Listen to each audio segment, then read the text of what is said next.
ఆంధ్రప్రదేశ్ రాష్ట్ర రాజకీయాలు ప్రస్తుతం కీలకంగా మారుతున్న విషయం మనకందరికీ తెలిసిందే.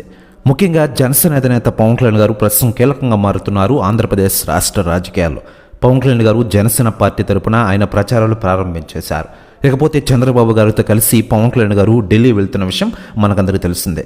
బీజేపీ పొత్తులో భాగంగా ఈ ఢిల్లీ పర్యటన కొనసాగనున్న విషయం మనకందరికీ తెలిసిందే.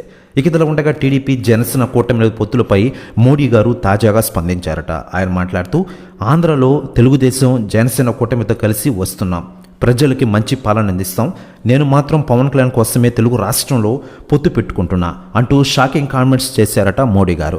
ప్రెస్ న్యూస్ కూడా తెగ వైరల్ అవుతోంది ఆంధ్రప్రదేశ్ రాష్ట్ర రాజకీయాల్లో. మరోవైపు ఆంధ్రప్రదేశ్ బీజేపీ నేతలు ఇప్పటికే ఢిల్లీ చేరుకున్నారు.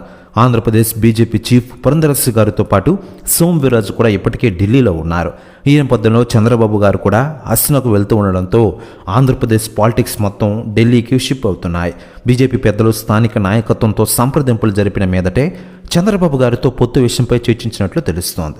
మరోవైపు ఏపీ బీజేపీ నేతలు కూడా హైకమాండ్దే తుది నిర్ణయమని తేల్చేస్తున్నారు. కూటమిగా అయినా లేదా ఒంటరిగా పోటీ చేయాల్సి వచ్చినా అన్ని విధాలుగా సిద్ధంగా ఉన్నామని చెబుతున్నారు. ఆంధ్రప్రదేశ్ అసెంబ్లీ ఎన్నికల కోసం ఇప్పటికే టీడీపీ జనసేన పార్టీలు 99 స్థానాలకు ఉమ్మడి అభ్యర్థుల జాబితాను విడుదల చేశాయి. టీడీపీ 94, జనసేన 5 స్థానాల అభ్యర్థులు ప్రకటించిన విషయం మనకందరికీ తెలిసిందే.